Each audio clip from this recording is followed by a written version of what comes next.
terrifyingly, a gaunt, starving woman wiping down a hot dog stand in the midst of a raging storm on a deserted beach suddenly rushes into the deadly swirling currents to save a strange man slowly sinking beneath the waves. But what no one could have foreseen, that man is none other than Chicago's most notorious mafia boss, Antonio Rossi, the one who holds the entire city in his bloodstained hands.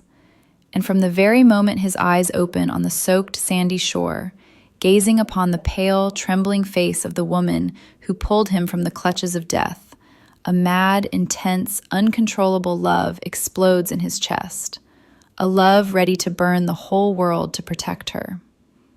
Can a poor girl who has only known hunger, cold, and humiliation survive falling into the arms of the most dangerous man in the city? And when the horrifying secret about her father's death 20 years ago is revealed, will that love be strong enough to overcome blood, guilt, and the fate awaiting ahead?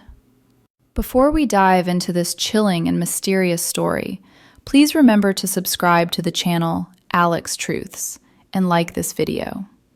Every subscription, like, and share from you is a huge spiritual gift and an incredibly profound source of motivation for the channel's growth, so we can continue bringing wonderful videos every day to everyone. There would be no greater joy than receiving your love and support through the comments you leave right below this video. Comments sharing your emotions, or telling us which province or city you're living and working in while listening to this story. All right, let's continue together and immerse ourselves in this amazing, captivating story that's filled with deep emotions.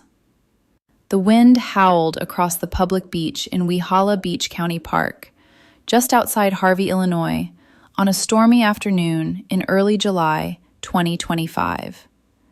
Dark clouds churned over Lake Michigan, turning the usually calm waters into a churning monster of whitecaps and rip currents. The beach, popular with locals for its sandy stretch and proximity to Chicago's south suburbs, had mostly emptied out. Red flags whipped wildly from the lifeguard stands, warning of life-threatening conditions. But a few stragglers lingered, and the concession stands were still packing up after the holiday crowds. Mia Sullivan, 27, thin and weary from too many double shifts, wiped down the counter of the hot dog stand where she worked part-time. She was a single mother, scraping by on waitress tips from a diner in Harvey and whatever seasonal work she could find. Her body told the story of her poverty, cheeks hollow from skipped meals, arms slender from malnutrition, eyes shadowed from sleepless nights worrying about bills and her mother's failing health. Her mother, Eileen, had lung issues from decades in a factory, and the medical debt piled higher each month. Mia's apartment was a cramped one-bedroom, heat often unreliable in winter, and she'd spent too many cold nights huddled under thin blankets with her young son, praying for better days. She'd volunteered as a lake lifeguard trainee last summer, earning a little extra and learning skills that made her feel useful. Today, she'd stayed late to help close the stand, her faded jeans and oversized hoodie soaked from the spraying rain. The lake roared, waves crashing hard against the shore, pulling at the sand like angry fingers. Then she heard it, a desperate shout muffled by the wind. Mia froze, her heart slamming. Out in the water, beyond the breakers, a man thrashed. He was tall, fair-skinned, dressed in an expensive-looking suit, now ruined by the lake, tie askew, white shirt clinging transparently. His arms flailed as a rip current dragged him parallel to the shore, then farther out. No one else seemed to notice at first. The few remaining beachgoers huddled under umbrellas or hurried to their cars. "Don't go in!" a distant voice yelled as Mia dropped her rag and sprinted toward the lifeguard station. Her mind raced, panic, fear, but something deeper, a stubborn refusal to let someone die when she could help. She was poor, powerless in so many ways, but not here, not now. Grabbing the long red rescue torpedo buoy, a standard lifeguard tool, bright orange with handles and a thick strap. She clipped it to her shoulder and attached the aluminum extension pole for reach. The buoy was designed for this, flotation for both rescuer and victim. Her hands shook as she kicked off her worn sneakers and waded into the freezing water. The cold shocked her system, numbing her legs instantly, but she pushed forward. The man was sinking, his head bobbing under. "Hold on!" Mia cried, her voice soft and timid at first, then stronger, desperate. She extended the pole as far as she could, knees buckling in the surging waves. The current fought her, pulling at her slight frame. She was malnourished, weak from exhaustion, but adrenaline surged. His hand brushed the buoy once, missed. Mia's heart lurched in horror. Dizziness hit her, the world spinning from cold and fear. "Please," she whispered, tears mixing with lake spray. Then his fingers clamped on. The force yanked her forward. She dug her heels into the sand, arms burning, body sliding. Splinters from the pole bit her palms, but she held. Inch by agonizing inch, she pulled. The lake roared like it was alive, refusing to release him. Behind her, a couple of men finally rushed to help, grabbing her waist to anchor her. With a final heave, the man slammed against the shore break, coughing water. Mia collapsed beside him in the wet sand, gasping, shaking uncontrollably. Her hands bled, chest heaving. The man, fair-skinned, mid-40s, strong features even in exhaustion, turned his head. His eyes, dark and intense, met hers. Guilt flashed there, deep and gnawing, mixed with something raw, overwhelming. "Don't call anyone," he rasped, voice hoarse but commanding, before his eyes rolled back. Mia's mind reeled, shock, confusion, fear. Who was he? Why no help? She touched his shoulder gently. He was warm, alive. His watch glinted expensively, his suit tailored even soaked, worlds away from her thrift store clothes and empty wallet. As onlookers called for an ambulance despite his words, Mia sat numb, the wind chilling her to the bone. She'd saved a stranger, but something in his desperate gaze, the way remorse shadowed his face even unconscious, stirred confusion in her. Curiosity flickered amid the disorientation, dizziness making her sway, pain throbbing in her hands. Far off, in Chicago's glittering skyline, rivals of Antonio Tony Rossi plotted. Tony, the powerful Italian-American boss of the city's outfit, had been ambushed earlier that day. A tense street confrontation with a rival faction over territory. Bullets grazed, chaos erupted in a bold drive-by near the ports he controlled. He'd escaped into the suburbs, ditching his drivers, seeking temporary cover, but the storm and exhaustion led him into the lake. Guilt gnawed at Tony, even in unconsciousness. His life was wealth, power, private jets, penthouses, men who feared him, but built on shadows, regrets that consumed him nightly. Remorse for lives touched by his world, violent conflicts tearing at his soul. And now, this frail woman had pulled him from death. As awareness flickered, an overwhelming surge hit him. Not gratitude, but something fiercer, passionate from the core. Love? Impossible, yet it crashed like the waves, intense, consuming. Mia didn't know it yet, but saving him had tangled her destitute life with a man whose emotional depths hid storms darker than the lake. Her poverty, humiliating, bone deep, nights shivering in threadbare coats, contrasted his hidden luxury, custom suits, diamond cufflinks now lost in the water. Sirens wailed as paramedics arrived. Mia backed away, guarded, fearful, but Tony's hand twitched as if reaching for her even unconscious. The gap between their worlds yawned wide, but the pull had begun.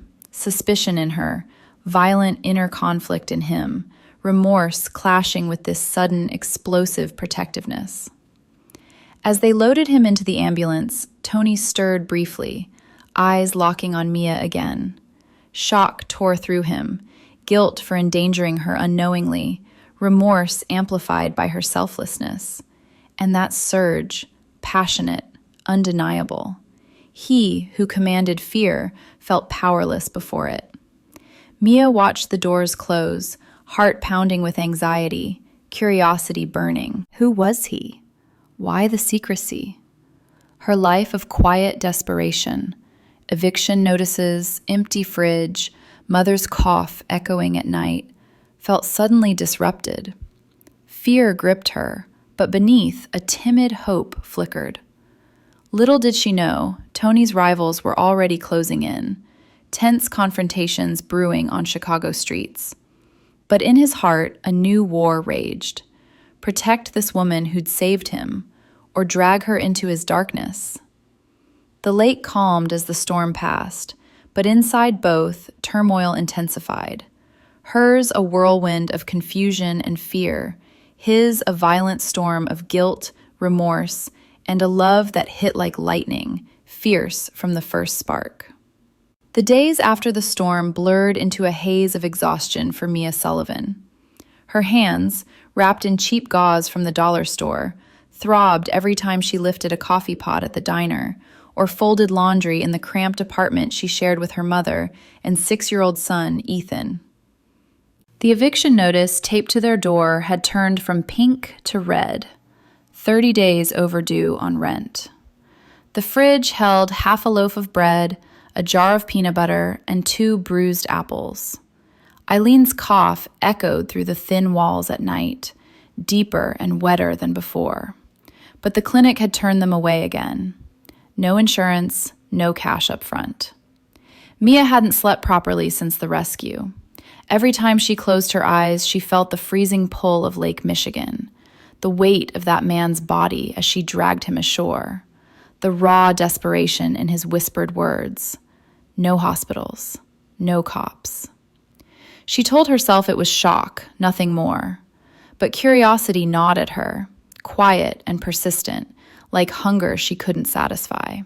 On the 4th morning, a black SUV with tinted windows parked outside the tired brick apartment building in Harvey. Mia spotted it from the kitchen window while scraping burnt toast for Ethan. Her stomach knotted, fear, immediate and sharp. Bill collectors didn't drive cars like that. A man stepped out, tall, broad-shouldered, wearing a dark overcoat despite the July warmth. He moved with controlled power, scanning the cracked sidewalk before approaching her door. Mia's heart hammered. She pressed a trembling hand to her mouth, dizziness washing over her. Ethan looked up from his coloring book. "Mommy?" "Stay there, baby," she whispered, voice soft and timid. She cracked the door, chain still latched. "Can I help you?" The man removed his hat, expensive, felt, something she'd only seen in movies. "Miss Sullivan? Name's Marco. I work for Mr. Rossi." His tone was polite, almost gentle, but his eyes missed nothing. "He'd like to thank you personally, for the lake." Mia's breath caught. Rossi. The name from the news whispers, a missing Chicago businessman. Her palms sweated against the doorframe. I didn't do it for thanks. He's okay?" "He's recovering. He'd consider it a favor if you'd come with me, just to talk." Fear coiled in her gut, but beneath it, curiosity, burning brighter, and something worse, need. Eileen's medicine sat unpaid at the pharmacy. The diner had cut her shifts. She swallowed the humiliation rising in her throat. "I have my son. We'll wait until your mother gets home from her appointment. She'll watch him."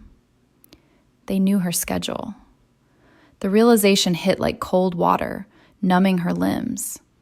She nodded mutely, closing the door with shaking fingers. 2 hours later, Mia sat in the back of the SUV, wearing her only clean dress, faded blue cotton from a thrift store, hem frayed. The leather seats smelled new, expensive. Her thin frame sank into luxury she'd never touched. Shame burned her cheeks. She kept her bandaged hands folded tight in her lap, afraid to leave prints. They drove north into Chicago's gleaming heart. Skyscrapers rose like walls of glass and steel, reflecting a world Mia had only seen from afar. The SUV pulled into an underground garage beneath a tower she recognized from TV, Rossi Enterprises. Her dizziness returned, the world tilting. Marco led her through private corridors, past security who nodded without question. An elevator opened directly into a penthouse office overlooking the city. Floor-to-ceiling windows framed Lake Michigan, calm now, mocking. And there he was. Antonio Rossi stood by the window, back to her at first. Tall, fair-skinned, dark hair neatly trimmed. He wore a charcoal suit that fit like it was born on him, tailored perfection against her threadbare dress. When he turned, Mia's breath stopped. His eyes, deep brown, tormented, locked on hers with an intensity that stole her balance. Guilt flashed across his face, raw and violent, followed by something fiercer. Remorse twisted his features. He looked like a man carrying invisible weights. "Miss Sullivan," he said, voice low, controlled, but edged with emotion. "Mia." She swayed slightly, numbness spreading from her chest. He moved forward quickly, steadying her elbow. His touch, warm, careful, sent shock through her malnourished body. No one had touched her gently in years. "I'm sorry," he said immediately, releasing her as if she'd burned him. "You shouldn't have to stand." He guided her to a leather couch softer than her mattress at home. Mia sat, legs trembling. Up close, his wealth assaulted her senses, the subtle scent of expensive cologne, the heavy gold watch catching light, the quiet power in how he moved. Her poverty felt humiliatingly exposed, thin wrists, hollow cheeks, shoes with holes hidden by careful placement. "I owe you my life," Tony said quietly. The words seemed to pain him. Inner conflict raged in his eyes, gnawing remorse for the danger his world might bring her, violent turmoil at the surge of feeling crashing through him. From the moment he'd woken in that clinic, her face had haunted him, the frail woman who'd risked everything for a stranger. Guilt consumed him. His enemies had forced him into that lake, and now she'd paid in bloodied hands. But beneath guilt, something new and terrifying. Love. Overwhelming, passionate, burning from the first conscious breath. He, who trusted no one, wanted to shield her from everything, including himself. Mia shook her head, voice soft and timid. "I just did what anyone would." "No." His tone was fierce, then gentled. "Not anyone. You." Silence stretched, thick with unspoken things. Outside, Chicago traffic moved far below. His world of power and violence, her world of empty cupboards and overdue bills. "I brought this." He placed a thick envelope on the table between them. "For your trouble. Medical bills, whatever you need." Mia's eyes filled instantly. The money could save her mother, keep their home. But pride, her last remaining dignity, rose like bile. "I didn't save you for money, Mr. Rossi." The refusal hit him like a blow. Remorse deepened. He saw her poverty now, truly saw it. The thinness, the exhaustion in her eyes, the quiet desperation. His heart tore violently. Men feared him across the city, yet this destitute woman refused his help out of honor. "I know," he said hoarsely. "That's why you deserve it." She stood abruptly, dizziness making her sway. "I should go." "Wait." He rose too, conflicted emotions warring. Protect her, but not trap her. "At least let me get you home safely." Down in the garage, reality intruded brutally. As Marco opened the SUV door for Mia, gunfire erupted. Sharp, controlled bursts from a passing black sedan. Rival faction, bold and unexpected, striking in broad daylight near Rossi territory. Tony reacted instantly, shoving Mia down behind the vehicle, covering her with his body. His heart thundered, not fear for himself, but terror for her. Bullets pinged off armored glass. Marco returned measured fire, forcing the attackers to speed away. When silence returned, Tony helped Mia up, hands trembling. She was shaking violently, shock rendering her numb. Tears streamed down her hollow cheeks, fear, confusion, the unfairness of her life crashing over her again. "You're safe," he murmured, voice breaking with remorse. He'd brought this danger to her door. Mia looked up at him, eyes wide with horror, and something new, gratitude mixed with overwhelming confusion. A powerful man had shielded her, risked himself for her worthless life. "Why?" she whispered, voice breaking. Tony couldn't answer truthfully, not yet. The love burning in him was too new, too intense. Instead, he pressed the envelope into her hand gently.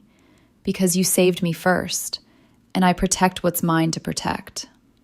The words hung between them, heavy with meaning neither fully understood yet. Marco drove her home through evening traffic, the envelope untouched in her lap. Mia stared out at Chicago's lights, wealth and power she'd never touch, while her apartment waited with its peeling paint and empty fridge. Inside Tony's chest, turmoil raged, guilt for endangering her, remorse for his life's cost, and love, fierce, passionate, all-consuming, tearing him apart. He'd built an empire on fear and control, but this frail woman undid him completely. For Mia, the drive home was silent tears and dizzying questions. A stranger's protection, money she couldn't accept, danger she'd never invited. Her poverty felt more humiliating than ever against his wealth, yet his eyes had looked at her like she mattered. The gap between their worlds had never felt wider, or more dangerously narrow. The envelope lay unopened on Mia Sullivan's chipped Formica kitchen table for 3 days. Every time her fingers brushed it, shame flooded her.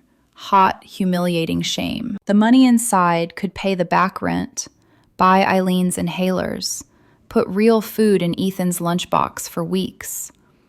Yet accepting it felt like selling the only pure thing she'd done in years, saving a stranger without expectation. Nights were the worst. The late July heat turned the apartment stifling, but the broken window let in cold drafts anyway. Mia lay awake on the lumpy couch. Ethan and Eileen needed the bed, listening to her mother's rattling cough and the distant wail of sirens. Her body ached from double shifts. Her stomach gnawed with hunger she ignored so her son could eat. Sleep came in fragments, haunted by dark eyes and a voice rough with pain. "I protect what's mine to protect." On the 4th morning, the diner cut her hours again. "Slow season," the manager shrugged, avoiding her pleading eyes. Mia walked home through Harvey's tired streets, past boarded shops and foreclosure signs, tears blurring her vision. The envelope waited like judgment. She tore it open with shaking hands. Inside, crisp bills, adding up to more than she'd earn in a year, and a simple business card, Antonio Rossi, with a private number scrawled on the back. Her heart pounded, fear, suspicion, and something she refused to name. Curiosity won. She borrowed a neighbor's phone and dialed. He answered on the 2nd ring. Mia. Just her name, spoken with a depth that made her knees weak. "Mr. Rossi," she began, voice soft and timid. I can't take the money." Silence stretched, heavy. Then, "Meet me, please, just to talk." Against every instinct screaming danger, she agreed. Marco collected her that evening.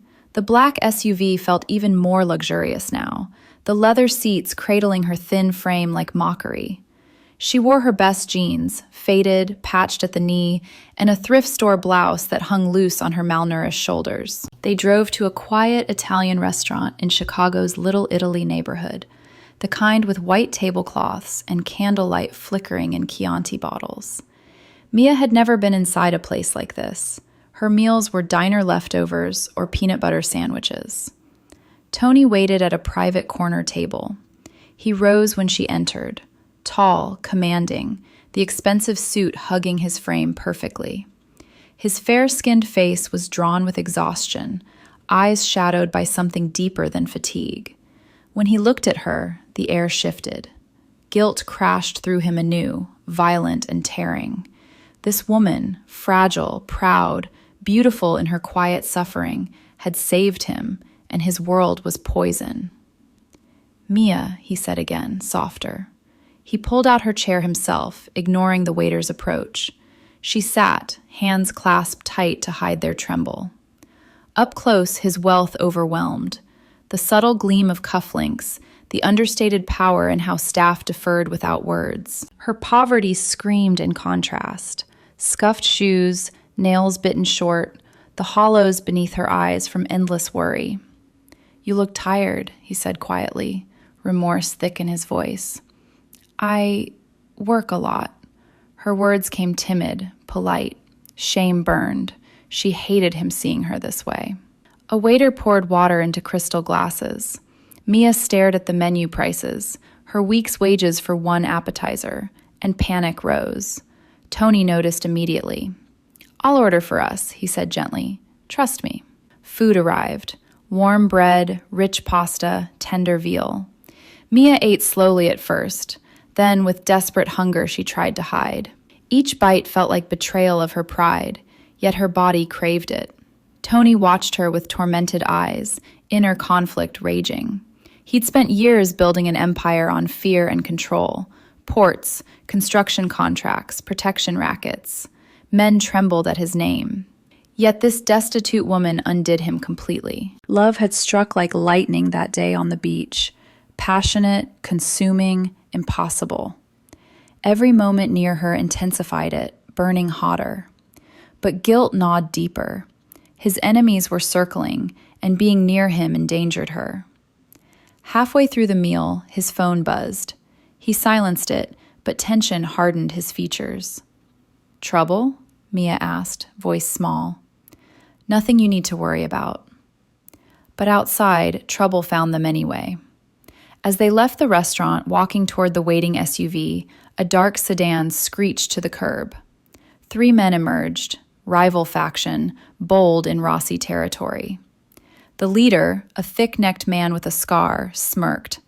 "Rossi, thought you drowned, old man. Word is you're going soft." Tony stepped in front of Mia instantly, body shielding hers. His voice was ice. "Walk away, Carlo. This isn't the place." The men spread out, hands in coats. Mia's heart slammed. Dizziness hit hard, the world tilting. She pressed against the restaurant wall, numb with terror. These men wanted to hurt him because of who he was. Tony's driver, Marco, appeared from nowhere, hand inside his jacket. The standoff stretched, electric with threat. Carlo's gaze flicked to Mia, lingering on her thin frame, her frightened eyes. "Pretty company. Didn't know you liked charity cases." The insult struck Mia like a slap. Humiliation flooded her, poor, powerless, now leverage in some violent game she didn't understand. Tony's control snapped. He moved faster than she thought possible, grabbing Carlo by the coat and slamming him against the sedan. "Say it again," he growled, voice lethal quiet. The other two tensed. Marco's warning look held them still. Carlo laughed, but fear flickered. "Easy, Tony. Just talking." Tony released him with contempt. "Tell your boss the lake didn't take me, and if any of you look at her again..." He let the threat hang. The men retreated, tires squealing as they sped off. Mia stood frozen, shaking. Tears spilled silently, fear, shock, the unfairness crushing her. A powerful man had protected her again, violently, possessively. The contrast tore at her soul, her life of quiet desperation against his world of dangerous luxury. Tony turned, face ravaged with remorse. "I'm sorry, you shouldn't have seen that." Her voice came out broken. "Who are you, really?"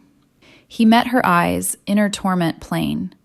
"Someone who doesn't deserve your kindness, but I can't stay away from you." The confession hung between them, raw and burning. His love, fierce, overwhelming, poured out in that look. Mia felt it like heat, terrifying and magnetic. Marco drove her home through darkened streets. She clutched the takeout container Tony had pressed on her. Real food for Ethan and Eileen, tears falling silently. At her apartment, another injustice waited. A new notice on the door. Water shut off tomorrow. Unpaid bill. Mia sank to the hallway floor, envelope of money still unopened in her purse. The weight crushed her. Poverty's relentless humiliation, now tangled with a dangerous man's impossible affection. Inside Tony's chest, turmoil raged worse than ever.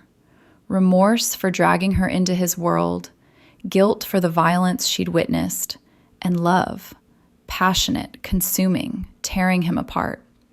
He stared out his penthouse windows at the city lights, knowing he'd kill to protect her, yet terrified his protection would destroy her. The attraction between them had ignited, dangerous, intense, pulling two broken worlds inexorably together. August heat pressed down on Harvey like a heavy hand, turning the apartment into a sweltering box. The water had been shut off for 6 days now. Mia carried buckets from a neighbor's outdoor spigot, her thin arms trembling under the weight. Ethan's small face was flushed from the heat. He hadn't complained once, but his eyes followed her with quiet worry that broke her heart more than any tears could. Eileen's condition worsened. The cough turned constant, rattling, stealing her breath in long fits. The pharmacy refused another refill without payment. Mia stood at the counter, clutching the empty envelope Tony had given her, still untouched, and begged for mercy. The pharmacist's face hardened with practiced indifference. Policy, he said, cash or nothing. She walked home in a daze, dizziness sweeping over her in waves. The world blurred at the edges. Numbness spread from her chest to her fingertips. How much more could one person endure before something inside simply snapped? That same afternoon, a sleek black car pulled up outside the building again. Marco stepped out, expression grave. "Mr. Rossi needs to see you. Now." Mia's fear flared, but beneath it, curiosity, need, and something warmer she dared not name. She left a note for Ethan and followed. The drive into Chicago felt longer this time, each mile widening the chasm between her crumbling life and the glittering city ahead. When the elevator opened directly into Tony's penthouse residence, high above the loop, with panoramic views of Lake Michigan, Mia nearly lost her balance. The space was breathtaking. Marble floors, modern art on walls, furniture that looked untouched by human wear. Sunlight poured through enormous windows, turning the lake into a sheet of diamonds. Mia stood frozen in the doorway, her thrift store sandals leaving faint traces of Harvey dust on pristine tile. Shame burned her cheeks. She felt small, unworthy, exposed. Tony waited by the window, phone to his ear. When he saw her, he ended the call abruptly. His eyes, dark, tormented, drank her in. The sight of her thinner frame, the exhaustion carved deeper into her face, struck him like a physical blow. Guilt tore through him, violent and unrelenting. This was his fault. His world had brushed hers, and now her suffering accelerated. "Mia," he said, voice rough. He crossed the room in 3 strides, stopping just short of touching her. "You didn't use the money." She shook her head, voice barely above a whisper. "I couldn't." Remorse twisted his features. "Your mother. How do you know about my mother?" Fear sharpened her tone. "I make it my business to know." He gestured helplessly. "I wanted to help." The unfairness of it all crashed over Mia, absurd, crushing. A powerful man concerned for her dying mother, while she couldn't even keep water running in their home. Tears filled her eyes. She turned away, ashamed of them. Tony's heart ripped open. Love, fierce, consuming, burning hotter every second, warred with the knowledge that he was poison to her. Yet he couldn't let her drown in poverty any more than she'd let him drown in the lake. "Come," he said gently, "at least eat something." He led her to a kitchen larger than her entire apartment. A private chef had prepared lunch: grilled salmon, fresh vegetables, bread still warm. The smells made Mia's empty stomach cramp painfully. She ate mechanically at first, then with the same desperate hunger as before. Tony watched in silent agony, every bite she took a reminder of how he'd failed to protect her from want. Afterward, he showed her the guest suite. For when you need to visit the city for your mother's appointments. The bedroom alone was bigger than her living room, with a bathroom of Italian marble and a bed dressed in linens softer than anything she'd touched. Mia stood in the center, overwhelmed. Dizziness returned. She gripped the doorframe to stay upright. "This is too much," she whispered. "It's nothing," he answered, voice thick. "It's the least." His phone buzzed urgently. He stepped into the hall to take it, but Mia heard fragments. Carlo's crew, moving on the south side docks, bold as hell. When he returned, tension radiated from him like heat. "I have to handle something." Fear gripped Mia. "The men from the restaurant?" He nodded once. "Stay here, you'll be safe." But safety felt like another luxury she couldn't afford. While Tony left with Marco and 2 other men, Mia wandered the penthouse in a daze. She found herself on the balcony, gripping the railing as the city sprawled endlessly below. The height made her dizzy. The wealth surrounding her felt suffocating. Down on the street, far below, Tony's convoy moved through traffic. At a red light near the South Loop, a gray van cut them off aggressively. Windows rolled down. Carlo leaned out, smirking. "Thought you'd hide behind skyscrapers, Rossi," he called. "Word is you're distracted these days. Soft." Tony's driver kept steady, but tension filled the vehicle. Marco's hand moved inside his jacket. Carlo's van inched closer. "Pretty little thing you got up there in the tower. Hope she's enjoying the view, while it lasts." The threat against Mia ignited something feral in Tony. He leaned forward, voice deadly calm through the open partition. "Pull over." The driver obeyed. Both vehicles stopped in the middle of traffic, horns blaring around them. Tony stepped out alone, walking toward Carlo with deliberate slowness. Cars swerved. Onlookers stared. Carlo emerged too, flanked by 2 men.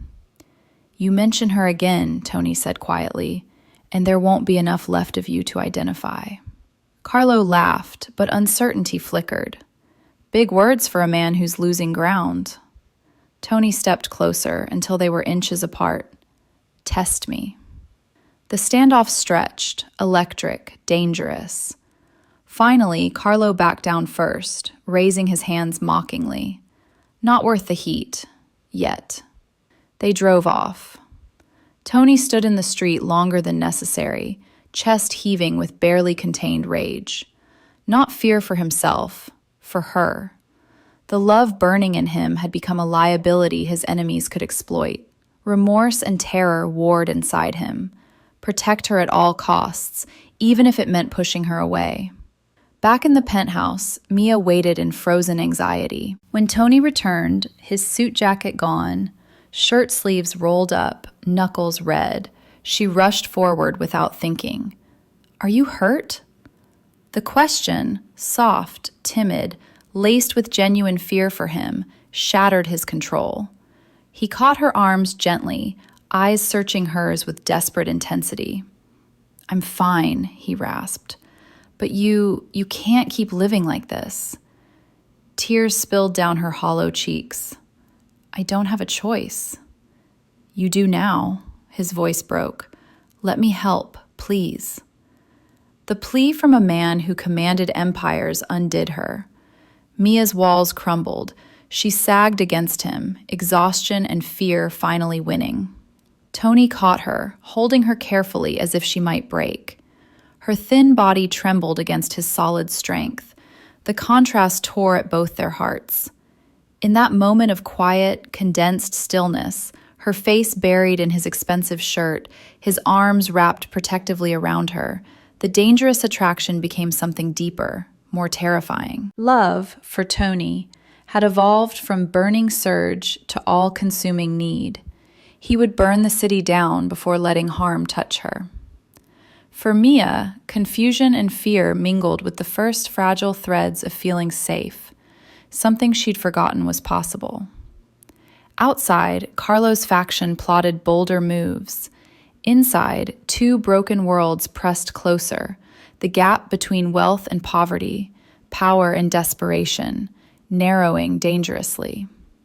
Neither noticed the sleek car parked across the street, watching the penthouse windows. Isabella, Tony's former fiancée, beautiful and venomous, smiled thinly as she lowered her binoculars.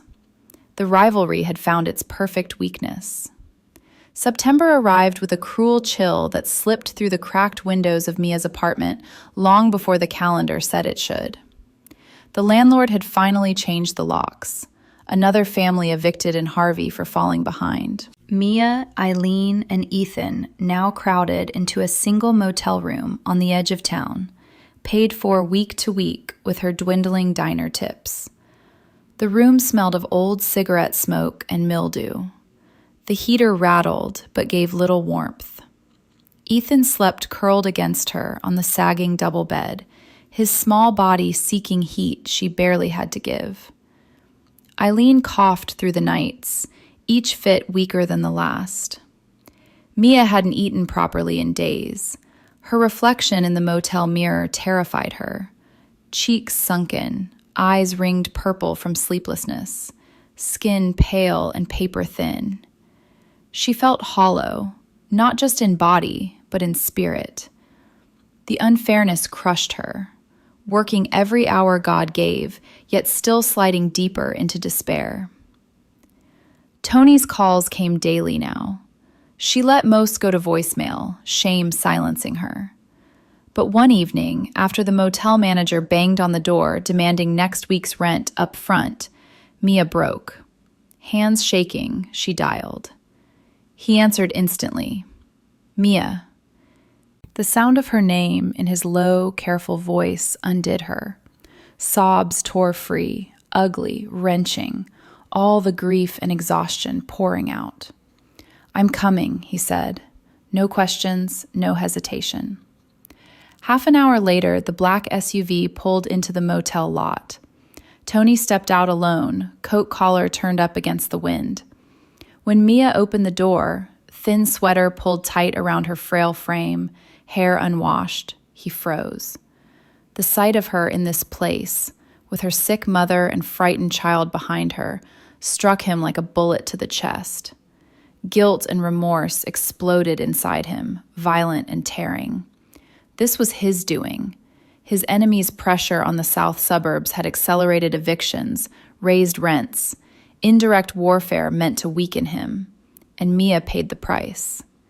He crossed the threshold slowly, as if afraid she'd vanish. Ethan peeked from behind her leg. Eileen watched weakly from the bed. Come with me, Tony said quietly. All of you, tonight. Mia wanted to refuse, pride her last shred of armor, but Eileen's next cough decided it. Rasping, painful, endless. They packed what little they had into 2 plastic grocery bags. Tony carried Eileen to the SUV himself, cradling her gently despite her embarrassed protests.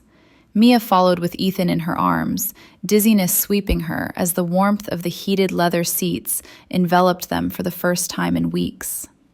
The penthouse felt even more unreal now. Staff appeared silently, doctors for Eileen, a nanny to settle Ethan in a room full of new books and toys. Mia stood lost in the marble foyer, clutching her old coat, tears falling silently. Tony led her to the guest suite, now prepared for her family. A private doctor examined Eileen immediately, prescribing medicines Mia could never have afforded. When the doctor left, Tony stood in the doorway, hands in pockets, eyes tormented. You don't have to thank me, he said, voice rough. I don't know what to say, Mia whispered, soft and timid. Say you'll stay. Until she's better. Until you're safe. Suspicion lingered in her, fear of debts she couldn't repay. but exhaustion won. She nodded. The days that followed blurred into a strange new rhythm. Eileen improved slowly in the care of round-the-clock nurses. Ethan discovered the joy of full meals and a bedroom bigger than their old apartment.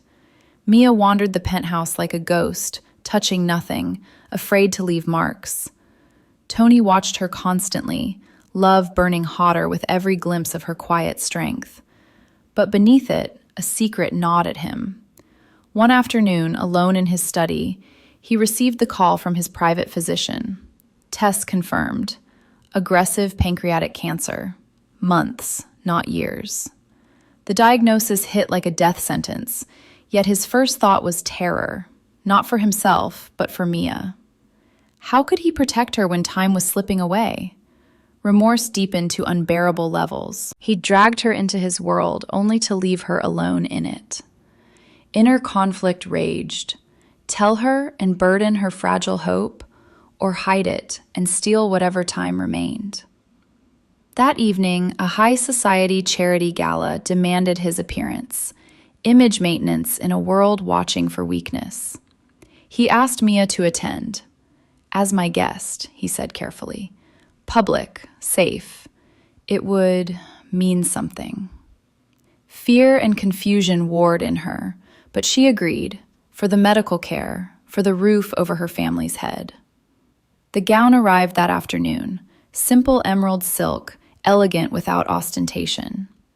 When Mia emerged from the dressing room, Tony's breath stopped. She looked ethereal, the color bringing life to her pale cheeks, though still too thin, still shadowed by hardship. "You're beautiful," he said hoarsely. Self-conscious, she smoothed the fabric with trembling fingers. "I feel like an imposter." "You're the only real thing here," he answered, voice breaking with intensity. At the gala, held in a glittering ballroom overlooking the city, heads turned. Whispers followed. Who was the quiet woman on Antonio Rossi's arm? Isabella, radiant in red, watched from across the room with venomous eyes. Then trouble struck again. As Tony guided Mia toward their table, a group of men intercepted. Carlo's faction, emboldened by rumors of Rossi weakness. They blocked the path subtly, smiles sharp. "Evening, Tony," the leader drawled. "Brave bringing fresh company out. Word is your docs are slipping." Tony's arm tightened protectively around Mia's waist. She felt his tension, fear spiking through her. "Move," Tony said quietly. The men didn't. One stepped closer, eyes raking Mia insultingly. "Pretty fragile thing. Hope she doesn't break easy."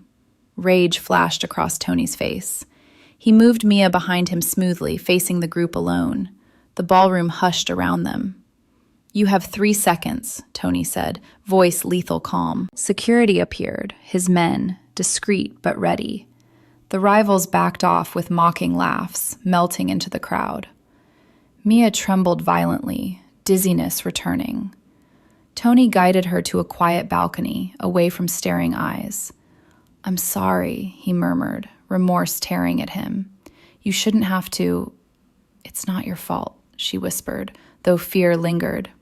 He turned to her then, cupping her face gently. First real touch since the embrace in the foyer. His eyes burned with everything he couldn't say. The illness, the ticking clock, the love consuming him. "Mia," he began, voice raw. "I need you to know." A sudden sharp pain gripped his side, the cancer asserting itself. He staggered slightly, face paling. "Mr. Rossi?" Alarm sharpened her voice. "I'm fine," he lied, straightening with effort. But the secret weighed heavier now, tearing his heart in new directions.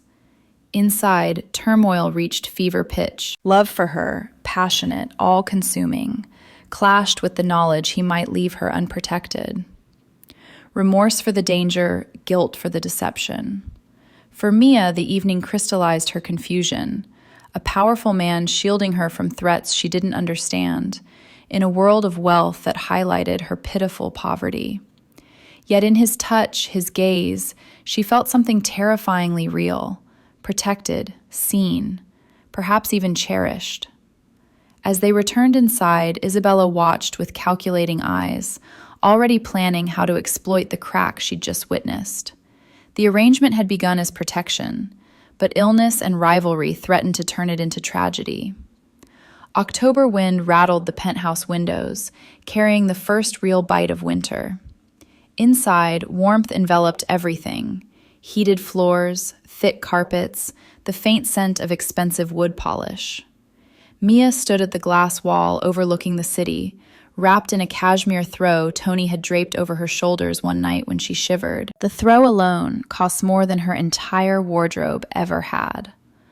Her reflection stared back, still thin, but less hollow now. Regular meals, rest, and Eileen's improving health had softened the sharpest edges of deprivation. Yet shame lingered. Every luxury reminded her of the gap. Her past of cold motel nights, empty cupboards, the humiliation of food pantry lines, against this effortless wealth. Paparazzi photos from the gala had exploded online overnight. Headlines screamed, "Mystery woman on Rossi's arm, gold digger or genuine?" Tabloids dug into her past with ruthless efficiency. Single mother from failing suburb, eviction records, diner waitress. Comments called her opportunistic, desperate, unworthy. Mia read them in the quiet of dawn, curled on the couch, tears falling silently. The unfairness numbed her, absurd, crushing. She'd saved a life without knowing his name, yet now the world painted her a schemer. Tony found her there, phone clutched white-knuckled in her lap. He read the screen over her shoulder, face darkening with fury and remorse. "They don't know you," he said quietly, kneeling before her. His hand hovered, wanting to comfort but fearing rejection. "I know what I was," Mia whispered, voice soft and broken. "Poor, nothing.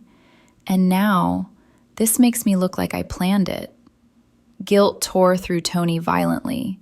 His hidden illness made every moment precious, yet his world now wounded her publicly.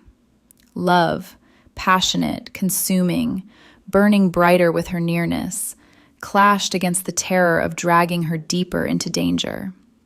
"You didn't plan anything," he said fiercely. "I won't let them define you." But the smears escalated. That afternoon, while Mia accompanied Eileen to a follow-up appointment at a private clinic Tony arranged, reporters swarmed the entrance. Questions shouted like weapons. "How much is he paying you? Planning to trap him with a baby?" Mia froze on the sidewalk, dizziness crashing over her. The world tilted, numbness spread. Flashbulbs blinded. She stumbled, nearly falling, until Tony's security pushed through. He appeared suddenly, coat flapping, face thunderous. Shielding her with his body, he faced the crowd. "Enough," he said, voice cutting like steel. "She's under my protection. Next one who harasses her answers to me." The reporters backed off, sensing real threat beneath civility. Tony guided Mia into the car, arm around her trembling frame. In the quiet interior, she broke. Sobs racked her thin body, fear, humiliation, the violent intensity of feeling exposed after years of invisible struggle. Tony held her carefully, remorse shredding him. His enemies fueled the media frenzy, Isabella's subtle leaks, Carlo's faction spreading rumors of weakness, all to destabilize him. "I'm sorry," he murmured against her hair. "I never wanted this for you." Mia clung to him, confusion and need warring inside. A powerful man defending her honor against the world. The sensation, protected, cherished, terrified and thrilled her in equal measure. That evening brought another confrontation. Tony received word. Carlo's crew blocking a shipment at the South Docks. Bold challenge to his authority. He prepared to leave, jaw set. Mia caught his arm in the foyer. "Don't go, please." The plea in her soft, timid voice undid him. He turned, cupping her face. "I have to. If I show weakness now, they'll come harder, for all of us." Fear gripped her. "They'll hurt you." His eyes darkened with inner torment. The cancer pain had worsened. Each day stole strength. Yet love for her overrode everything. I'll come back, he promised, voice rough with unspoken truths. The confrontation unfolded under sodium lights at the docks. Tony arrived with Marco and a small crew. Carlo waited with twice the men, smirking in the shadows of stacked containers. Getting slow, Rossi, Carlo taunted. Distracted by your charity case? Tony stepped forward alone, coat open despite the cold. Fearless or fatalistic, he no longer knew. Last warning, Tony said quietly. Stay away from what's mine. Carlo laughed. Everything's for sale in this city, even loyalty. His men spread out, encircling. Tension crackled. Marco tensed, ready. Tony held Carlo's gaze. Not her, never her. The standoff stretched, heartbeats loud in silence. Finally, Carlo backed down, gesturing his men away. Enjoy your distraction, while it lasts. Tony returned to the penthouse near midnight, knuckles bruised, pain radiating from his side. Mia waited in the living room, wrapped in the cashmere throw, eyes red from worry. When he walked in, she rose unsteadily. Relief and fear crashed together. She crossed to him without thinking, hands touching his face, checking for injury. You're hurt, she whispered. Minor, he lied, catching her wrist gently. The touch ignited them both. In the quiet, condensed stillness that followed, city lights glittering far below, only their breathing audible, the dam broke. Tony pulled her close, slowly, giving her time to pull away. She didn't. Their lips met, tentative at first, then desperate. The kiss exploded with everything unspoken, his passionate, burning love finally released, her confusion surrendering to need. He kissed her like a drowning man finding air, fierce, reverent, consuming. Mia responded with the intensity of someone who'd known only want, finally tasting plenty. Hands clutched, bodies pressed, the world narrowed to heat and heartbeat. When they broke apart, foreheads touching, both trembled. I can't fight this anymore, Tony rasped, voice raw with emotion. I love you, Mia. God help me, I love you. The confession struck her like lightning. Shock, joy, terror. Dizziness swept her. She gripped his jacket to stay upright. A man like him, wealthy, powerful, dangerous, loving her. Poor, broken her. The disparity tore at her soul, yet his arms felt like home. I don't understand, she whispered, tears falling. Why me? Because you saved me, he answered fiercely. Not just from the lake, from everything I was becoming. But even in surrender, torment gripped him. The illness remained hidden, a ticking clock against this fragile happiness. Remorse for the secrets, guilt for the danger ahead. Outside, Isabella watched footage from a private investigator, lips curving coldly. The weakness was clear now. For Mia, the first surrender brought no peace, only deeper turmoil. Loved by a man whose world could destroy her, protected by one whose enemies grew bolder. The smears continued, the rivalry intensified, and love, passionate, overwhelming, burned brighter against gathering shadows. Mid-October brought the first hard frost to Chicago. The penthouse windows fogged at the edges each morning, but inside everything stayed warm. Controlled climate, heated marble underfoot, soft blankets folded neatly on every chair. Mia still woke with the old habit of checking for cold drafts that no longer existed.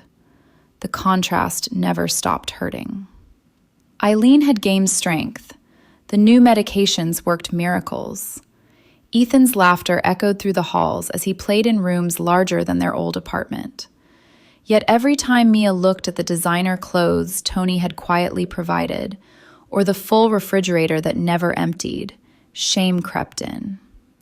She had lived invisible for so long, thin, hungry, invisible.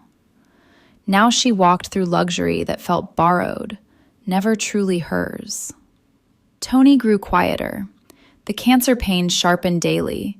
He hid it behind controlled movements and careful smiles. Each night, he lay awake beside her, memorizing the curve of her shoulder, the soft rhythm of her breathing, knowing time slipped through his fingers like sand. Love consumed him, fierce, tender, desperate. But guilt and remorse gnawed deeper. He had brought her into his world, only to leave her unprotected when the illness finally won. That morning, Isabella made her move. She had cultivated a quiet alliance with Carlo's faction for weeks, feeding them just enough information to weaken Tony without exposing herself. Now she struck the decisive blow. Using a burner phone, she sent a single message to Carlo. "He's vulnerable tonight. Charity dinner at the Drake. The woman will be alone in the penthouse after 8. No security rotation until 9. Carlo saw opportunity. A public humiliation would fracture Tony's authority more than any dockside standoff. Mia noticed Tony's tension all day. He kissed her forehead before leaving for a late afternoon meeting, lingering longer than usual. "Stay inside tonight," he said softly. "Promise me." She nodded, voice timid. "I will." After he left, the penthouse felt suddenly too large, too empty.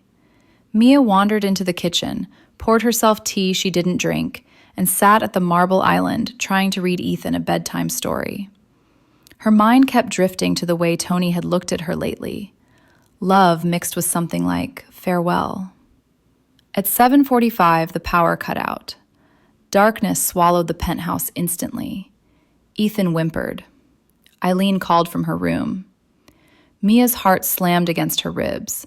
She fumbled for her phone, signal gone. The backup generator should have kicked in. It didn't. Anxiety bloomed into cold fear. She gathered Ethan against her thin frame and moved toward Eileen's room, whispering reassurances she didn't believe. The balcony door slid open with a soft click. 2 men stepped inside, black hoodies, gloved hands. One carried a roll of duct tape. The other held a phone, recording. Mia froze. Horror flooded her, numbness spreading from her chest outward. Ethan cried out. She pressed her hand over his mouth instinctively. "Don't scream," the first man said. "We're not here to hurt the kid. Yet." They moved quickly. One grabbed Mia's arms, pinning them behind her back. The other secured Eileen's wrists to the bed frame with practiced efficiency, ignoring her weak protests. Ethan was lifted and carried to the closet, door shut firmly. Mia struggled, panic tearing through her. She was so thin, so malnourished, her strength nothing against trained muscle. Duct tape wrapped around her wrists, then her ankles. A strip pressed over her mouth. The man with the phone crouched in front of her, lens inches from her face. "Smile for Tony," he said. "He'll love seeing his charity case like this." They dragged her to the living room, forcing her to her knees on the expensive rug. The camera rolled as one man read a prepared statement. "Antonio Rossi has grown soft, distracted by a poor girl from Harvey. Tonight we remind him what happens when you lose focus." Mia's mind fractured. Horror, humiliation, terror for Ethan and Eileen. Tears streamed down her face, soaking the tape. She had been invisible her whole life. Now she was a spectacle, a weapon aimed at the man she loved. Across town, Tony sat through the charity dinner, jaw clenched. His phone buzzed once. A video link from an unknown number. He opened it under the table. The image of Mia on her knees, bound and gagged, struck him like a physical blow. The world narrowed to her terrified eyes. Pain, physical from the cancer, emotional far worse, ripped through him.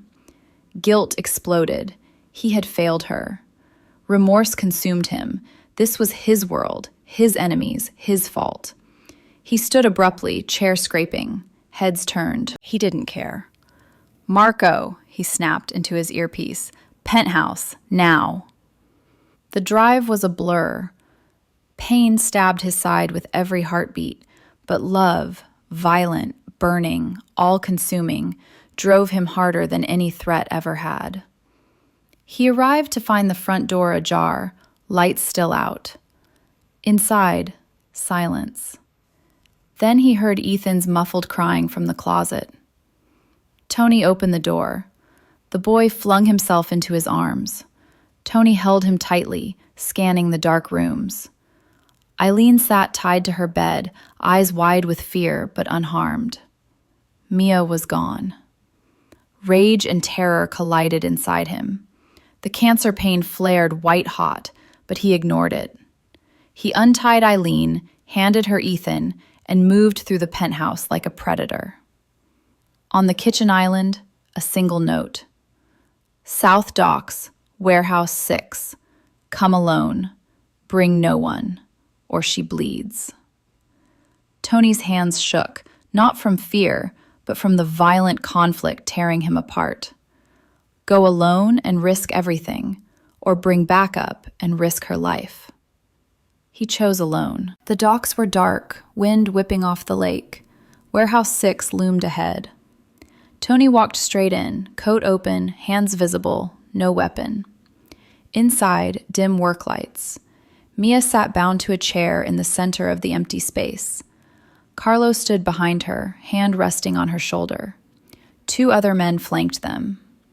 Mia's eyes found Tony. Relief crashed through her terror, followed by horror. He had come alone. Carlo smiled. You really do care. Touching. Tony's voice was steady, despite the pain radiating through his body. Let her go. This is between us. Carlo laughed softly. You think you can still give orders? He nodded. One of his men pressed a knife to Mia's throat, not cutting, just resting against skin. Mia whimpered behind the tape. Dizziness swept her. The world narrowed to the cold metal and Tony's tormented eyes. Tony took one step forward. You want my docks? My territory? Take it. But she walks out of here untouched. Carlo tilted his head. Tempting, but I think I'd rather watch you break first. He signaled. The second man struck Tony from behind, hard, deliberate, aiming for the kidneys. Tony staggered but didn't fall. Pain exploded white-hot, cancer and fresh injury colliding. He straightened slowly, blood trickling from his lip. Mia sobbed behind the tape, shaking her head violently. No, don't. Tony met her eyes. Love, fierce, protective, all-consuming, shone through the pain. He would die here if it meant she lived. Another blow landed. Tony dropped to one knee. Carlo stepped closer. Look at you. The great Antonio Rossi on his knees for a nobody from Harvey. Tony looked up, eyes burning. She's everything. The words struck Mia deeper than any knife. Tears streamed. Love, fear, and unbearable tenderness tore through her fragile heart. Carlo raised his hand for the final order. Then the lights flared on, blinding. Marco and 6 of Tony's men appeared from the shadows, weapons drawn but not raised. Carlo froze. Tony rose slowly, blood on his shirt, face pale but eyes steady. You said come alone, Carlo snarled. I lied, Tony said quietly. His men moved forward in controlled formation. Carlo's crew hesitated. Tony stepped between them and Mia, shielding her with his body despite the pain screaming through him. Walk away, he told Carlo. Last chance. Carlo looked at the odds, then at Tony's unyielding face. He signaled retreat. They vanished into the night. Tony dropped to his knees in front of Mia, hands shaking as he cut the tape, pulled it gently from her mouth. She collapsed against him, sobbing uncontrollably. You came alone. You could have died. I'd rather die than lose you, he rasped, holding her tightly. Pain radiated through his body, but he refused to let go. In that cold warehouse, under harsh lights, 2 hearts beat against each other. His torn by illness and guilt, hers shattered by love and terror. The betrayal had been brutal, but the rescue had been absolute. The ambulance ride blurred into fragments of light and pain. Tony lay on the stretcher, oxygen mask fogging with each shallow breath, blood seeping through his shirt from wounds taken shielding Mia. The cancer had already weakened him. The fresh injuries pushed his body to the edge. Yet his hand stayed locked around hers, knuckles white, as if letting go would sever the only thing keeping him anchored. Mia sat beside him, still trembling from the warehouse terror. Tape residue burned her wrists, bruises bloomed where rough hands had gripped. Her thin frame shook uncontrollably, shock, cold, the violent aftermath of fear. Tears fell silently onto his sleeve. She had been powerless her whole life, yet tonight a powerful man had bled for her. At the private hospital Tony owned shares in, doctors swarmed. Mia waited in a sterile corridor, wrapped in a blanket a nurse pressed on her. The luxury assaulted her senses. Soft lighting, hushed voices, the faint scent of fresh flowers and vases. Worlds away from the county clinics where she'd once begged for Eileen's leftover samples. Hours crawled. Finally, a surgeon emerged, mask pulled down. "He's stable," the man said. "Multiple fractured ribs, internal bleeding controlled, but..." His underlying condition complicated everything. He lost a lot of blood. Mia's heart lurched. Underlying condition? The surgeon hesitated. Mr. Rossi's instructions were clear, no details without his consent. "He's asking for you." She entered the dim recovery room on unsteady legs. Tony lay pale against white sheets, monitors beeping steady rhythms. Tubes ran into his arms, bruises darkened his fair skin. When he saw her, his eyes, dark, tormented, filled with something raw. "Mia," he rasped, voice weak. She crossed to him, knees buckling. He reached for her hand despite the pain. She took it carefully, sitting on the bed's edge. "You came alone," she whispered, voice breaking. "You could have died." "Had to," he answered simply. "Couldn't risk them hurting you." Tears spilled down her hollow cheeks. The unfairness tore at her, absurd, crushing. A man with everything had risked it all for someone who had nothing. Tony's grip tightened fractionally. Inner torment raged, the illness accelerating, pain radiating with every breath, guilt for endangering her now compounded by the secret he could no longer keep. "I need to tell you something," he said hoarsely. But before he could, Marco entered quietly.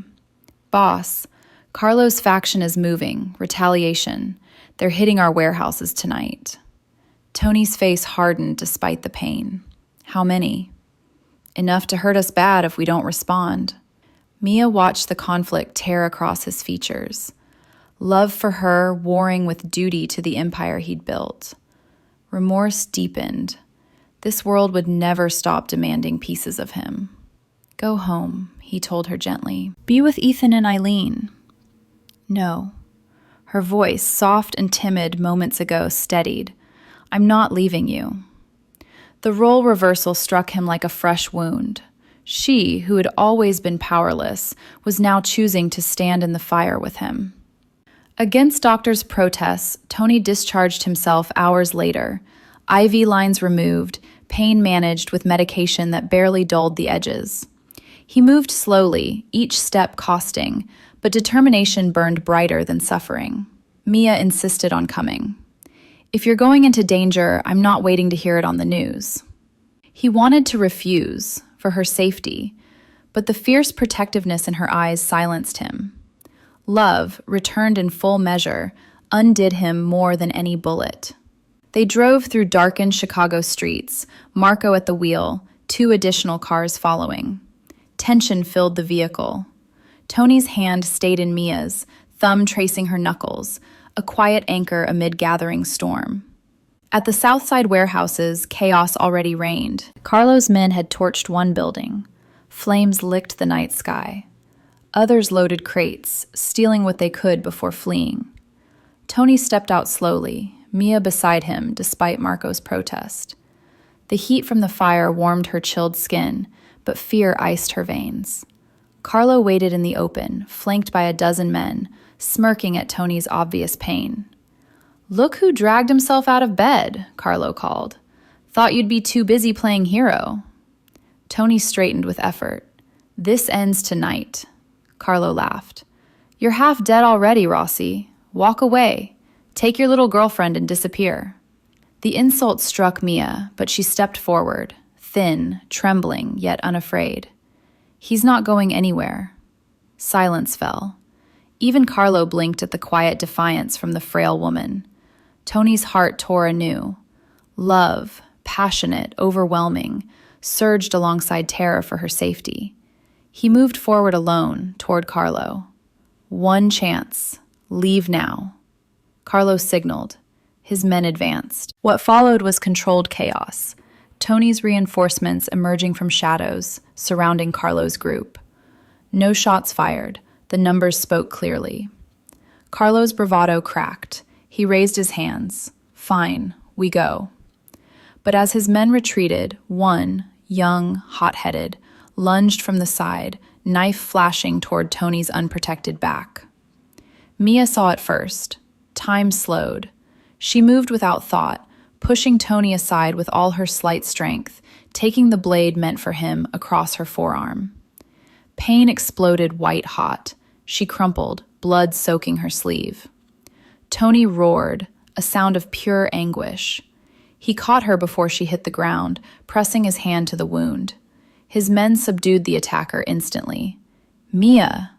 His voice broke completely.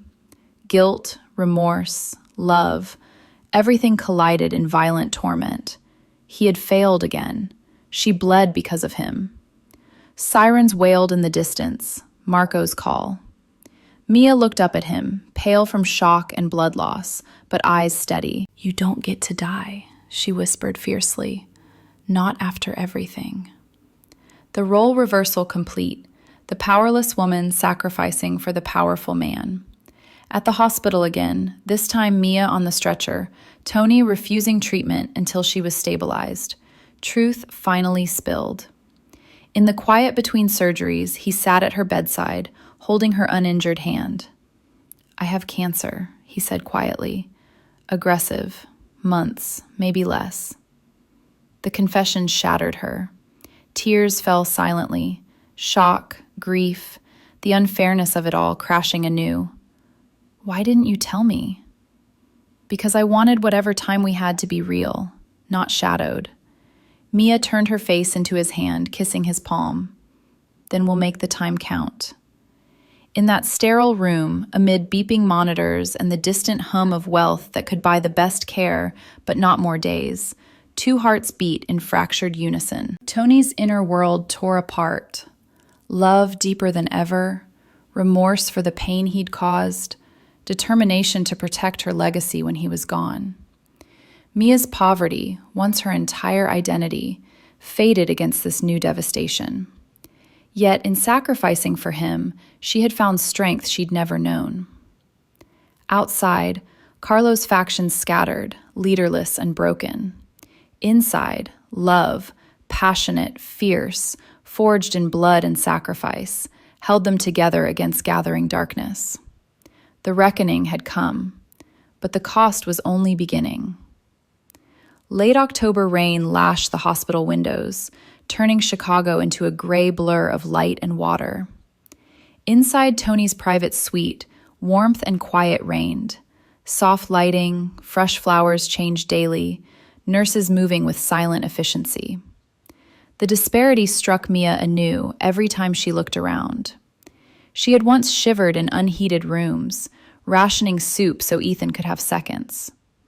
Now machines monitored the man she loved, costing more per hour than she had earned in a week. Tony slept fitfully, pain medication dulling but not erasing the ache from ribs and deeper illness.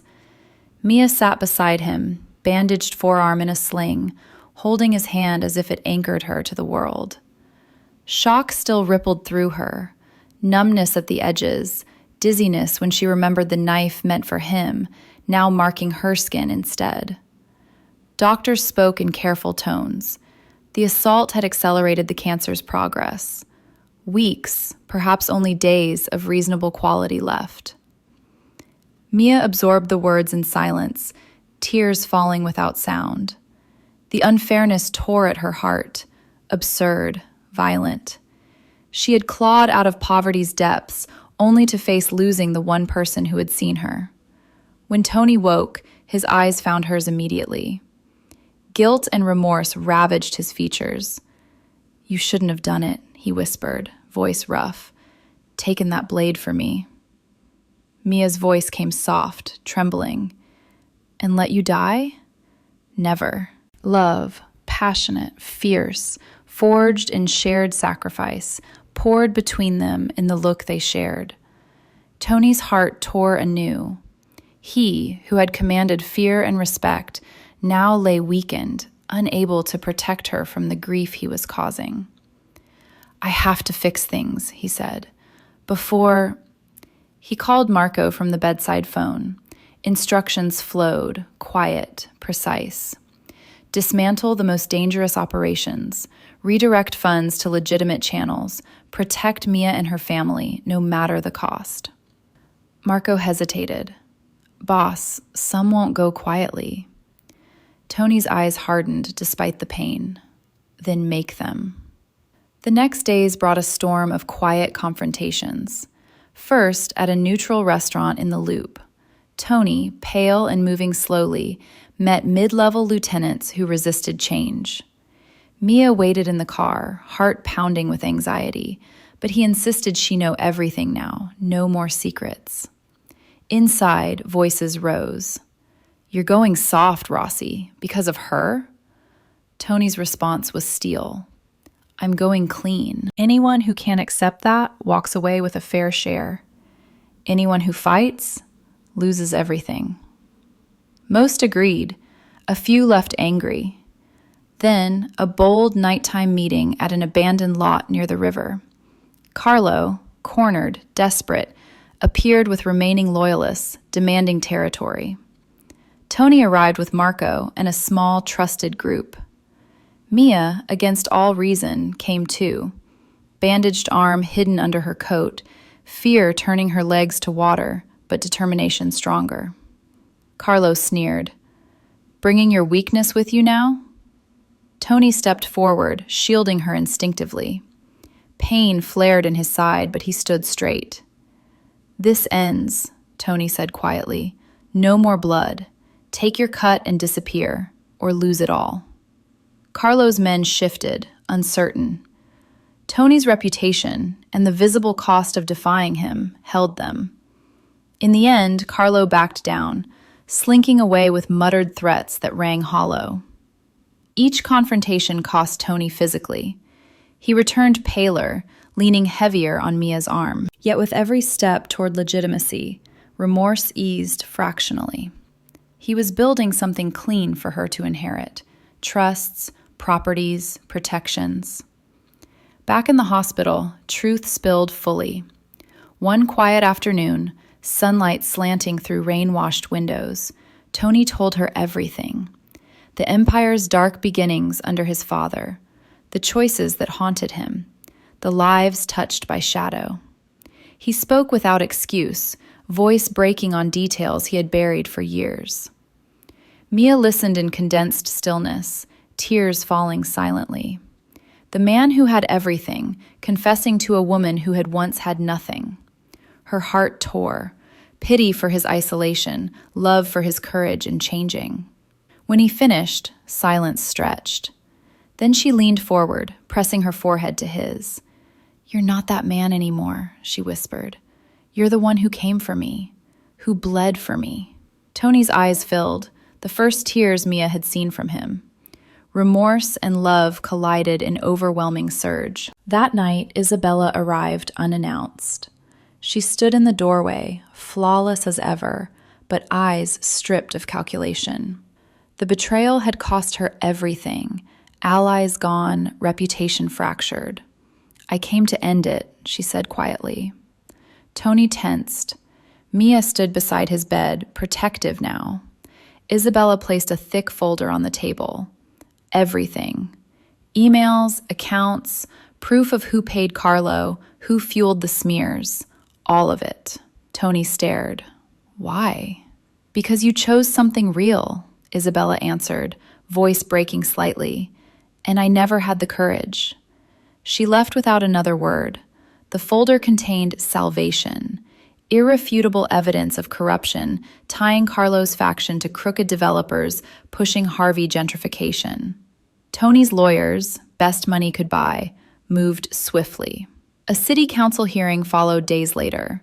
Mia attended, arms still bandaged, standing tall beside Tony in a wheelchair. She spoke, not timid now, but clear and steady, about threats to families like hers, evictions, fear. The evidence presented crushed opposition. Developers withdrew plans. Harvey gained emergency protected status pending full review. Investigations promised accountability. Media shifted overnight, from scandal to redemption story. Rossi cleans house, headlines read. Mystery woman inspires change. Back in the penthouse, Eileen stronger, Ethan laughing in sunlit rooms, Mia and Tony sat together on the balcony overlooking the lake. Truth had brought reckoning. Violence receded. Legitimate paths opened. Yet illness lingered. Tony's time shortened. In the quiet, he took her hand. I wanted to give you security, a future. You gave me more, Mia answered, voice thick with tears. You gave me love, real love. They held each other as rain softened to mist, hearts torn but healing. Poverty's scars remained on her soul, wealth's burdens on his, but together they built something new. Redemption had come, hard-won and fragile, but love, passionate, unbreakable, held it steady. November wind rattled the penthouse windows, carrying the first flakes of snow across Chicago's skyline. Inside, warmth and quiet wrapped everything like a blanket. Fires crackling in marble hearths, soft lighting casting golden glows on polished wood. Mia stood at the bedroom window, watching the city sparkle far below, her bandaged arm finally free of the sling. The wound had healed clean, leaving only a thin scar, a permanent reminder of the night she had chosen to bleed for him. Tony lay propped against pillows in the vast bed, reading reports on a tablet. The aggressive treatments had bought time, unexpected, precious weeks of relative strength. His color had returned somewhat, the sharpest pain dulled, yet doctors spoke cautiously. The cancer remained, unpredictable. Mia turned from the window, eyes tracing his profile. Love, fierce, all-consuming, filled her chest until it ached. From the desperate, powerless woman who had once rationed bread crusts, she had become the center of a powerful man's world. The disparity still dizzied her at times, but gratitude and tenderness overrode shame now. Tony sensed her gaze, set the tablet aside. Come here. She crossed to him, curling against his side carefully. He wrapped an arm around her thin shoulders, pulling her close. The simple touch ignited them both, passion that had only grown since the warehouse, since truths laid bare. In the quiet, condensed stillness that followed, only their breathing and the distant hum of the city, he kissed her temple. There's something I need to tell you, he said softly. Mia's heart quickened. More secrets? Fear flickered, but trust won. She nodded. Tony reached for a folder on the nightstand, thick, official. My investigators finished digging into your father's accident. The warehouse collapse, 20 years ago. The words struck her like cold wind. Memories flooded. Her father's sudden death when she was 7, leaving them destitute. The official report, structural failure, no fault. Years of poverty that followed, eviction after eviction, Eileen's factory job lost to grief, Mia growing up skipping meals so Ethan wouldn't know hunger young. She sat up slowly, dizziness sweeping her. Why now? Because you deserve the truth, all of it. He opened the folder, spreading documents carefully. Old reports, witness statements suppressed, payment records. It wasn't an accident, Tony said, voice raw with remorse. My father ordered the warehouse rushed, cut corners for a contract. When it started collapsing, he buried the evidence, paid people to call it unavoidable. Mia's world tilted. Shock numbed her limbs. Tears welled instantly. The unfairness, violent, crushing, tore through her. Her father's death, the poverty that defined her life, the cold nights shivering in threadbare coats, all traceable to the empire Tony had inherited. She pulled away, standing unsteadily. Your family killed mine. Tony rose too, pain flashing across his face from the movement, but remorse deeper. My father, not me. I was 20, away at school.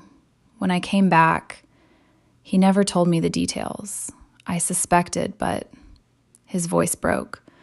I carried the guilt anyway, built everything, trying to outrun it. Mia backed toward the window, dizziness making her sway.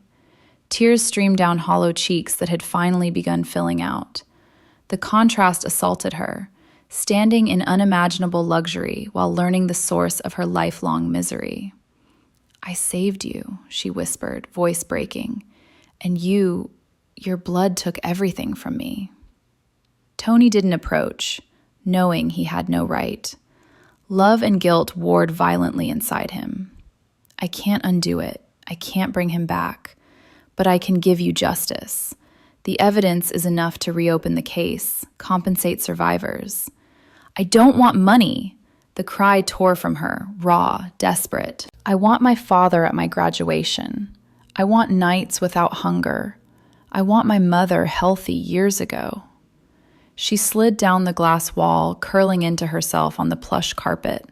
Sobs racked her thin frame, grief reopened, poverty's scars ripped fresh. The humiliation of it all, loved by the son of the man whose greed had destroyed her family. Tony knelt slowly before her, tears in his own eyes, first time she had seen him cry openly. I know. God, Mia, I know. If I could trade places, take the illness, give you back those years, I would, in a heartbeat. The confession hung between them, heavy with truth. Silence stretched, thick with pain. Then Mia looked up, eyes red but steady. It was your father, she said quietly, not you. Tony shook his head. I profited from it, lived in this, he gestured helplessly at the opulent room, while you suffered. Mia reached out, trembling fingers touching his wet cheek. You didn't know, and when you found out, you chose to change, for me. Love, passionate, healing, surged through the grief. She saw him clearly, a man carrying generational sins, fighting to break the cycle. I forgive you, she whispered. The words struck Tony like grace. Sobs broke from him, deep, wrenching. He pulled her into his arms, holding her as if she were salvation itself. In that moment, generational healing began. Old ghosts, her father's death, his father's greed, released their grip. Love, explosive and redemptive, filled the space they left. They clung together on the floor, tears mingling, hearts tearing and mending simultaneously. Later, in bed, passion overtook grief. They came together with desperate intensity, kisses fierce, touches reverent, bodies seeking to heal what words could not. Love, burning, all-consuming, poured between them until nothing else existed. Poverty's scars, wealth's burdens, illness's shadow, all faded against the reality of choosing each other. Tony whispered against her skin. Promises of forever, whatever time allowed. Mia answered with tenderness that undid him completely. Outside, snow fell thicker, blanketing the city in quiet white. Inside, forgiveness had freed them. Love, passionate, explosive, unbreakable, claimed the future. December snow blanketed Chicago in thick, quiet white, softening the sharp edges of the city skyline. From the penthouse balcony, Lake Michigan stretched frozen and silver under weak winter sun. Inside, warmth and light filled every corner, fires burning low, holiday music playing softly, the scent of fresh pine from the tree Ethan had helped decorate. Mia stood at the window, hand resting on the slight curve of her belly. Early, barely visible, but real. The pregnancy had come as a gentle surprise, confirmed just weeks ago. Doctors monitored closely. Tony's treatments continued with cautious optimism. The cancer had slowed, not vanished, but hope, fragile, precious, had taken root. Tony watched her from the doorway, leaning on a cane now, but standing taller than he had in months. Love, passionate, steady, deeper than ever, filled his chest until it ached. The woman who had pulled him from freezing water had given him life twice over. Once on that stormy beach, again through forgiveness and this new miracle growing inside her. He crossed slowly, wrapping arms around her from behind. She leaned back into him, eyes closing at the familiar strength. "Thinking about the past?" he asked softly. "About the future," she answered, voice no longer timid but quiet with wonder. "Ours." The past still cast shadows. Mia's poverty lingered in memories, the bone-deep cold of unheated rooms, the humiliation of charity lines, nights awake listening to Ethan's hungry whimpers. Those scars would never fully fade. But here, in Tony's arms, they became part of a story that had turned toward light.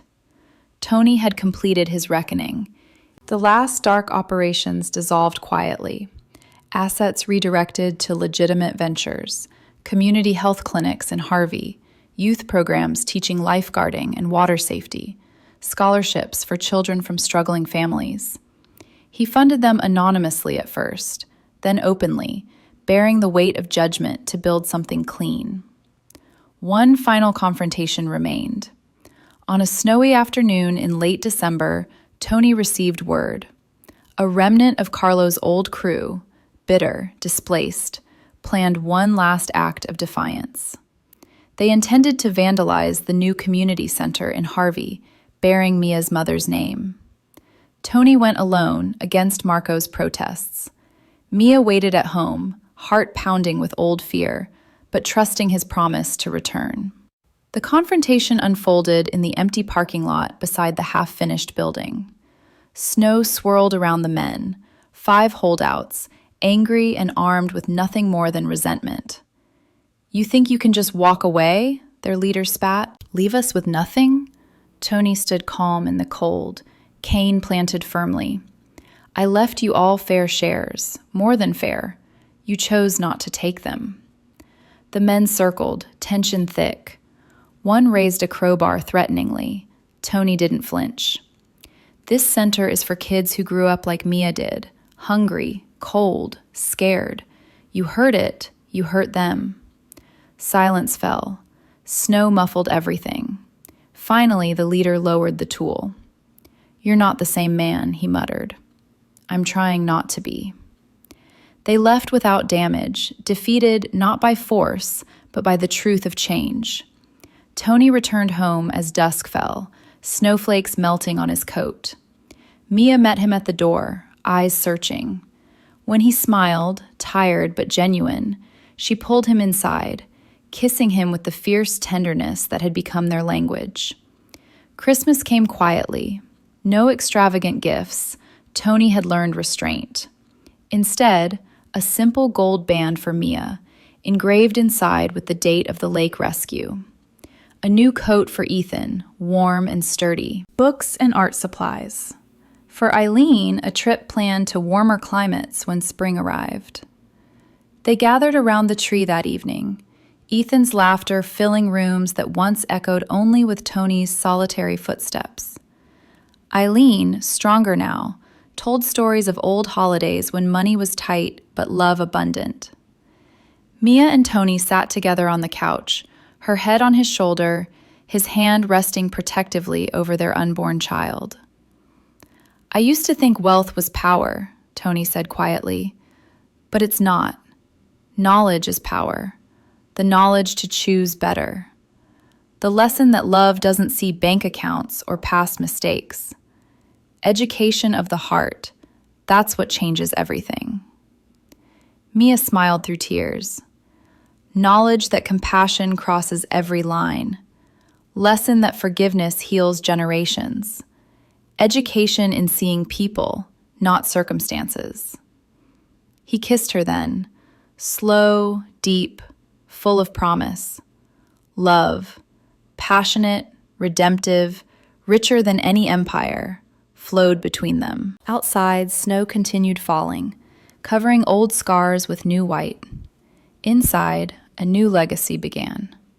One built not on fear, but on second chances, on love that saw beyond skin, beyond wealth or poverty, beyond past sins. A family forged from rescue and forgiveness, proving that hearts could heal, lives could change, and tomorrow could be gentler than yesterday. Knowledge guides us. Lessons shape us. Education opens doors we never knew existed. Knowledge lights the path. Lessons teach us humility. Education reminds us we're all human, worthy of love regardless of where we began. To everyone watching this story on Alex Truths, thank you for joining us on this journey.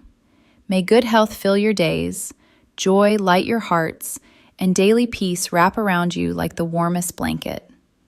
We'd love to hear how this story touched you. Does it connect to moments in your real life? Share your thoughts and feelings in the comments. We truly read them and feel every emotion from deep within your hearts. If you enjoyed this tale of love transcending all boundaries, please subscribe to Alex Truths, like this video, and share it with someone who needs hope today. Together we spread stories that remind us of our shared humanity. See you in the next video. Until then, take care. Disclaimer: all stories on this channel are fictional and created solely for entertainment purposes. Any resemblance to real people, events, or places is purely coincidental.